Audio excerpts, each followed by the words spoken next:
Okay, hey guys, how you doing? This is Lewis from Vacci-nation. We are going live a bit later than normal this Saturday. We have some issues with the internet across the globe. Apparently, Mexico is having an outage at the moment. They're probably trying to get 5G, but it's not working. And unfortunately, in Turkey as well, there is some protests or something, and they're breaking all the internet masts. So we're going to go. Just want to make a mention. We've got some people following us now, so thank you. There's a guy who's following us. Thank you for your support, Mauricio Aziz. Yeah, he's following us now. Thank you very much. Make sure you like, share, and subscribe. It'd be great, and also you can donate to us on Patreon as well. So,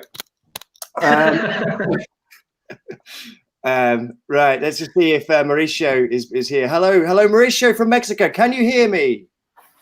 I can hear right now very well. I don't know why my earphones are not working, but I can hear you very well. Fantastic. How are you today, Mauricio? How is it in Mexico? Everything is a mess here. People still getting ill. Nobody cares about information. I'm angry. I feel like a loser today, and there's no option. I hope at the end of the show I will feel much better. Fantastic. Okay, great. So I will pass on to our host with the most, Mauricio. So I'll pass it on to you now, Mauricio, if that's okay. Sorry. Give me a second. Okay. Something happened with the earphones. Can you repeat that, please, Luis? You take it. You take the lead, Mauricio. You are the host. Okay. Okay, welcome everybody. We are in the fifth show. This fourth show. Yes. And we will still reading the play of SG, SG's place. And we are going through the last part of this play, this interesting story about three friends and the love between them.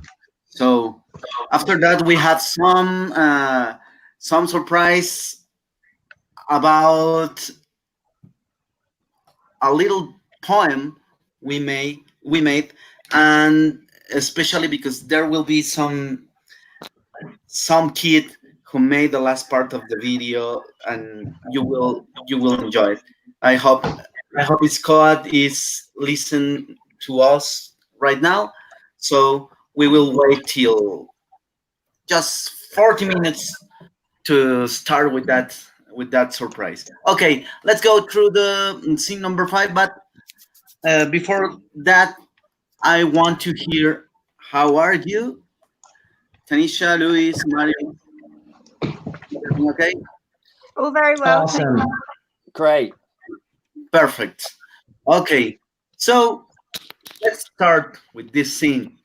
Now we know Aisima is in love with Canon, which is, well, sometimes happens. Okay, well, scene number 5.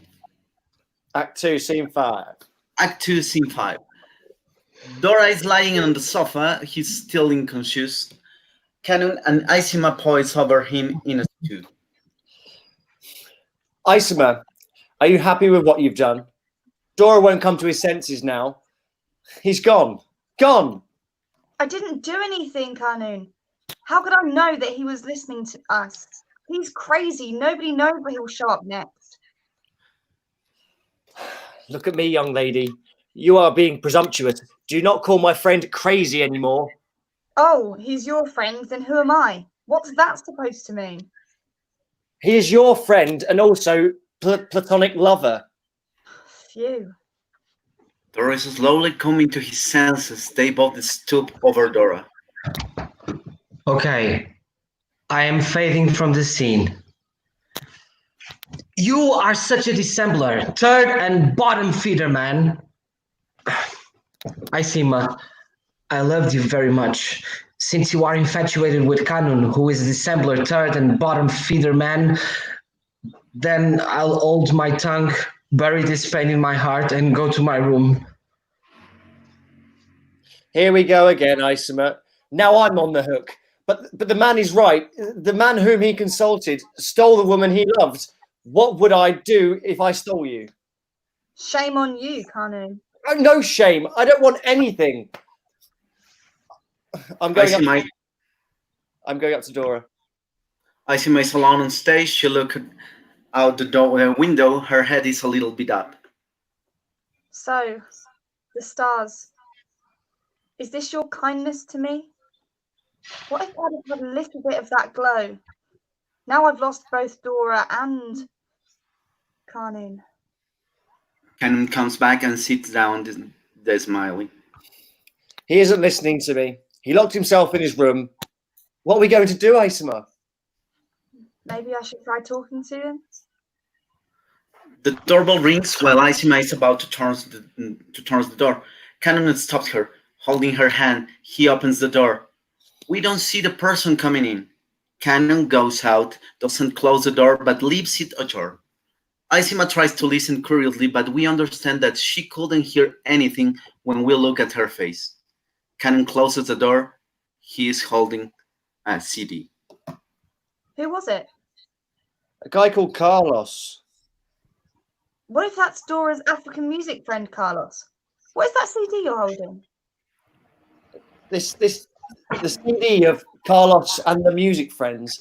Our Dora is one of his music friends. This is their first album. It's called World is So Little. For those who don't speak English, Dunya Chok Kuchuk. So what? Was our Dora serious about music? It seems like it.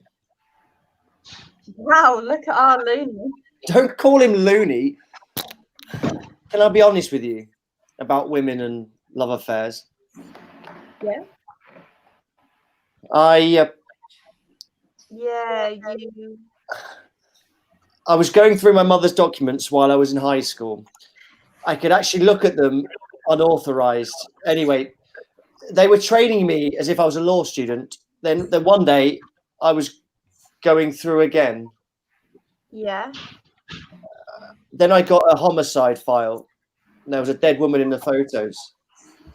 So you've been afraid of women since that day? No. Then my nanny came. You had a nanny when you were in high school? That's not our topic. Okay, I'm listening quietly, sorry. Then she slowly leaned forward. Ugh. And since then you've been... Isomer, please. Okay, sorry. She started to tidy up the mess on the floor. She never married. She used to speak ill of men and women. She started telling me something like that again. Then my mother came. She started yelling at me, and when she saw the murder case I was going through. Meanwhile, my nanny was still speaking ill of relationships, men and women. They both didn't hear each other, but I listened to them both. And you are... And that's why I'm turned off by women. Really? No, I was joking. I was trying to lighten the mood. Dora rushes in and jumps in front of the stage. I knew it! I swear that I knew it! I knew that something happened when you were little. That was a joke, Dora. There was something odd in your emails anyway. What email? Dora, what email? Dora? Your emails. Have you been reading my emails? Yes. I've been reading your correspondences with a woman who speaks about your childhood and isn't your mother, and I couldn't figure out who she was before. Now I see that was your nanny. You're having an affair with your nanny.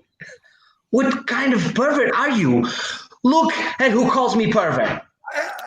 How can you do this? You've read my emails? Dora! Dora! Dora doesn't hear anything. He's passed out. He rolls on the floor. Dora!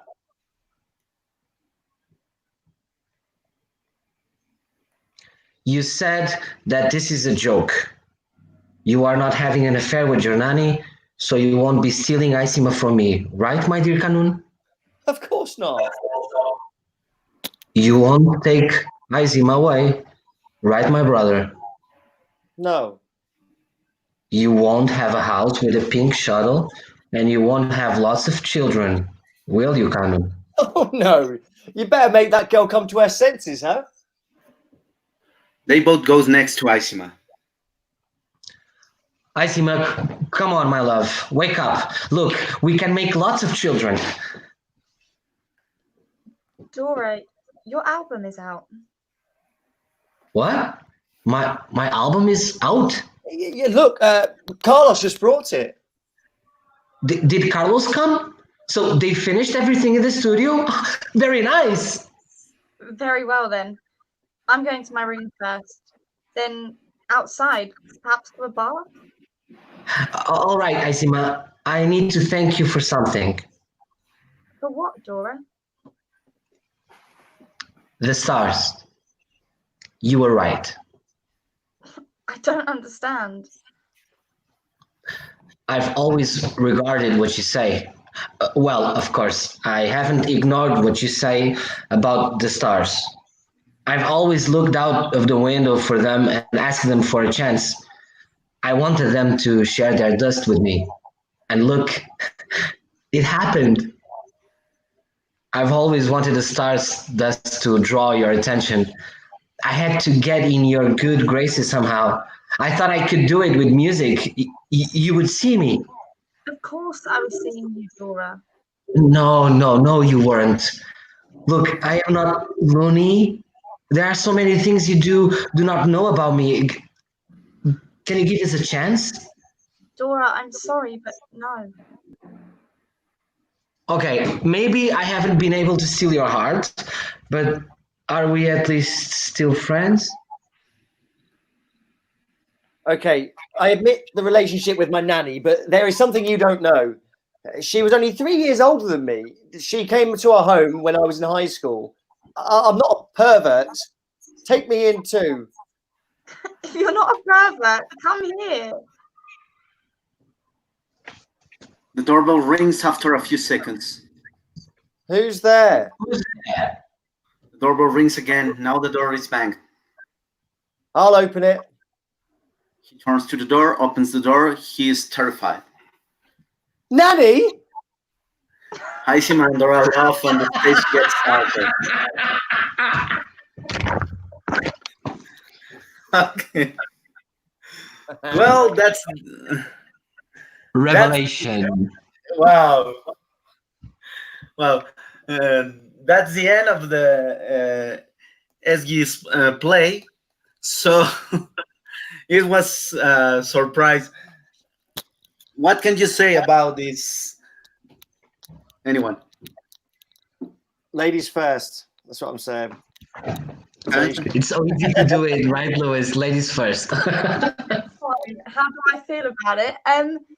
I like how it's got quite a light-hearted twist at the end. It's light. It's I don't know.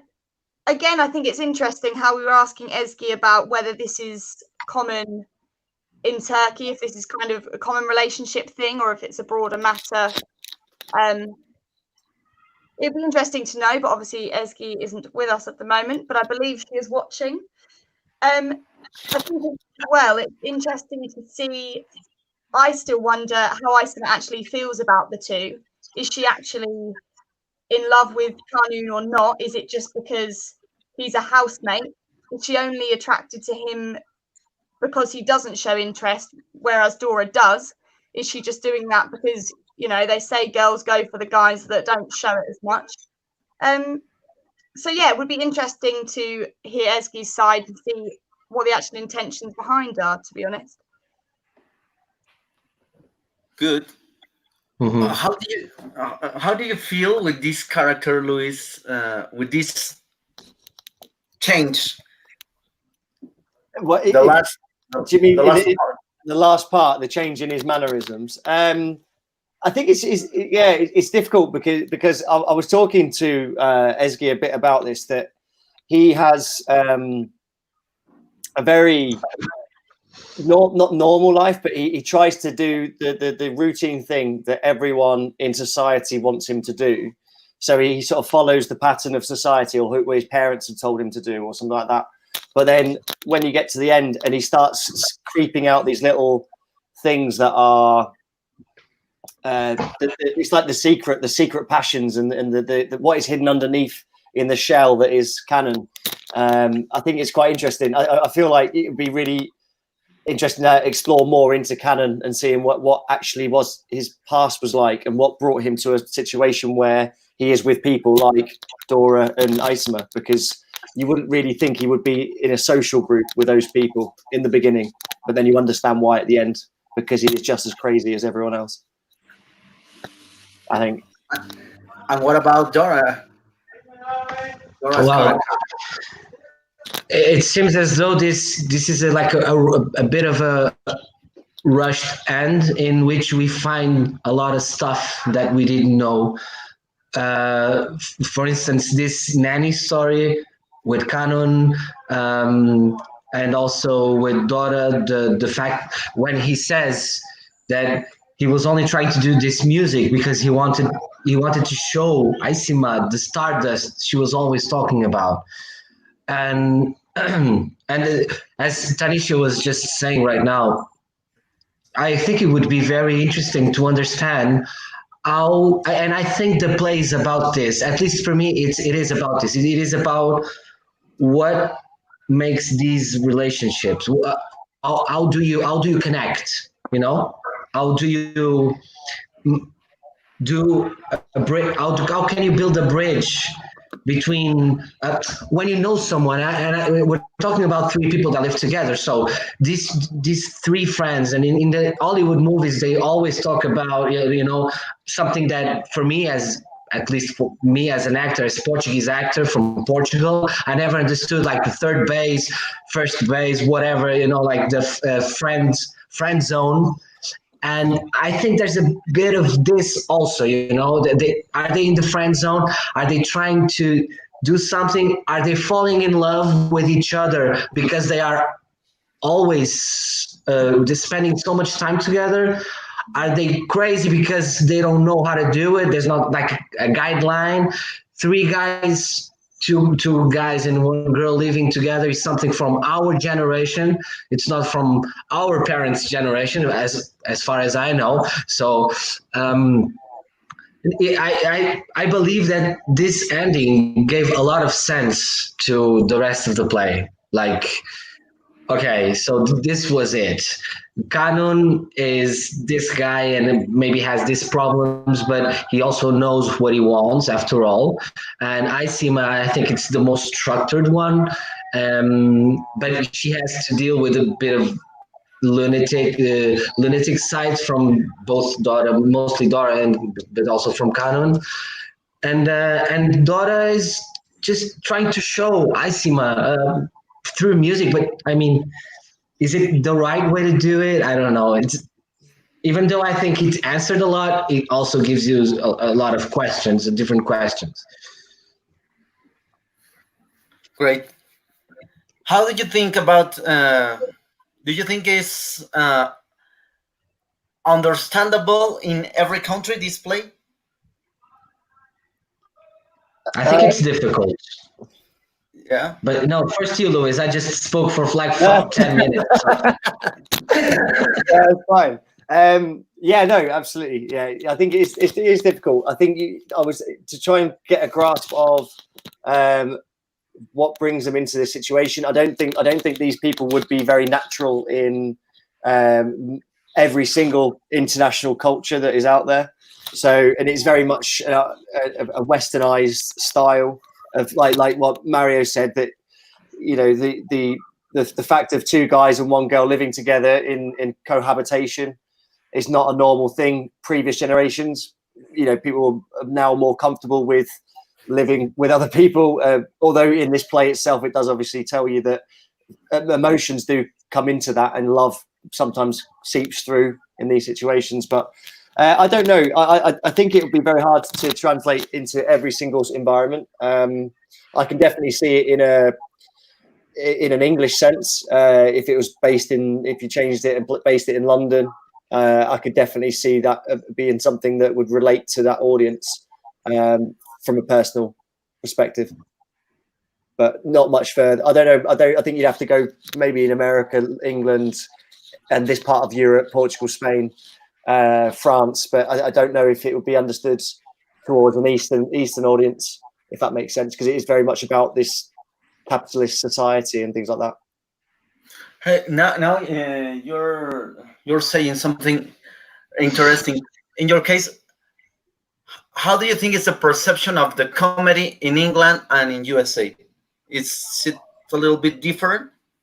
Yeah, massively different. Yeah, the comedy in England and America, there's quite a big thing that a lot of people discuss. It's a bit different now, but about 15, 20 years ago, when the big British comedy things like your Monty Python, and then you get in your Only Fools and Horses, these sort of things that became massive, stereotypically British comedy. A lot of them were written by a small handful of people, usually one or two people, or in the case of Monty Python, there were sketches crafted by certain people. Thank you, Tonda. They're absolutely American comedy. There's no level. But in America, what they do is they do it in a big boardroom usually. And they got these ideas at Friends. They'll pass around ideas, and it'll be the joke will be crafted by 20 people, and it sort of loses its soul a little bit by doing that. I'm not saying that all American comedy. I love some of the American comedies, but you can definitely feel that in different senses, and we have a very much more of a satirical sense. We like laughing at ourselves. We like to sarcasm obviously is a big thing in British society. We like to undermine each other, and I think that's why this play works. Going back to the actual point, the idea is that these little niggles to each other, these little things like, oh yes my dear, oh, you're absolutely darling, I'll do anything for you, when we know it's a sarcastic play. That's definitely something that relates to that, and that's my 5-minute waffle. In your case, Tanisha, what do you prefer, American or British comedy? It's bad if I say that I haven't really watched much American, so I'd have to say British. Absolutely. But I haven't given it a chance, have I? So I don't know if that could be a confident answer or not. Maybe that'll be my homework for the week. I'll give something a watch, and then I'll let you know. And Mario, maybe you have different opinion. Well, I think first of all, there is this question. We're talking about a Turkish girl that wrote this not in her mother tongue, but in English. So I think even though she had the best of intents, a lot of things were lost in translation. Mm-hmm. Definitely. Your for instance, Mao, you love Milan Kundera, this Czech awesome writer, and you probably can understand because you just study him so much that a lot of stuff that you read, mostly expressions and etc., sometimes go big like they are really odd because you cannot relate to them. And I think even though Ezgi had the best of intentions of doing this as how can you say the best understandable, the most understandable is this the sentence? Most yeah. So, but I think even though her intent was a good one, I think too that in this process, there were some things that were lost, and we read stuff that in Turkish would make perfect sense, but when translated to English, just loses a bit, and yeah, I remember reading Milan Kundera, and I had two translations, and those from the same book were very, very different. I remember reading Kafka, The Castle, and in one, it seemed as though the character was a bit homosexual, and in the other one, it didn't. So it was like, what is happening? So like small details do determine a big amount of what you are as a character. Yeah.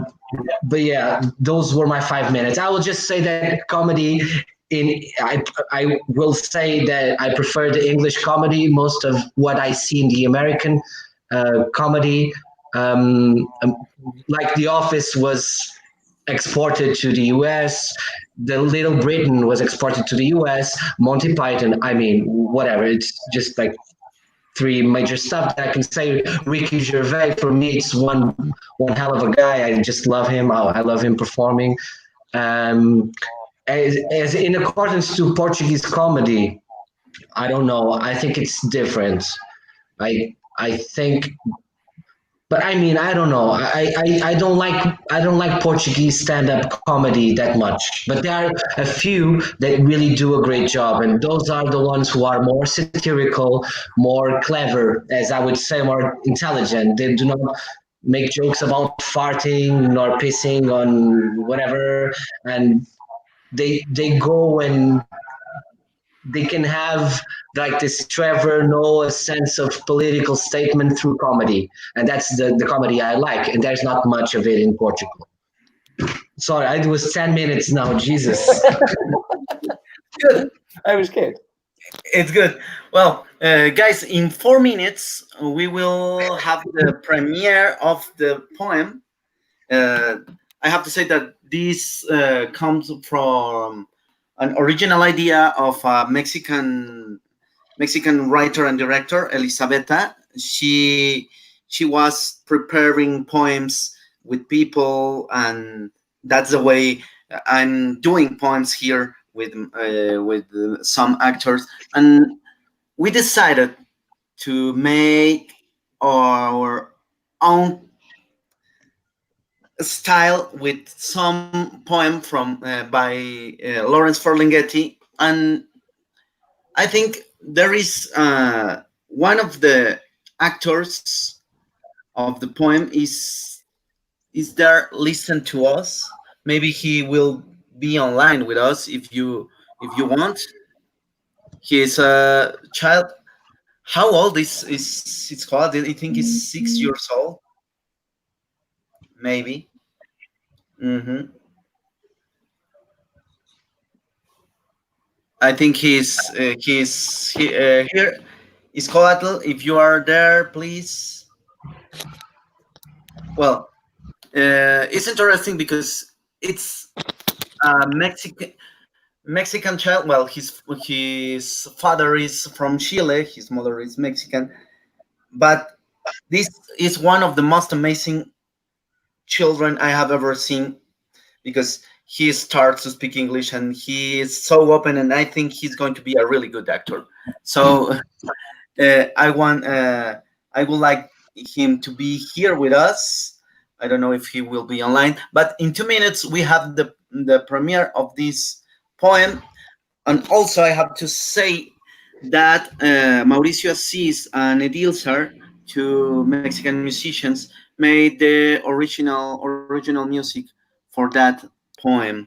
Uh, for all the people who is watching us, I have to say that this poet, Lawrence Ferlinghetti, is the last living poet from the Beat generation. Please read it; it's so good. He's 101 years old, and that's all. I don't know if it's coming, but tell me, can we watch the poem, Mario or Luis? How can we? Well, you've scheduled it. You've scheduled it, haven't you, for the channel? So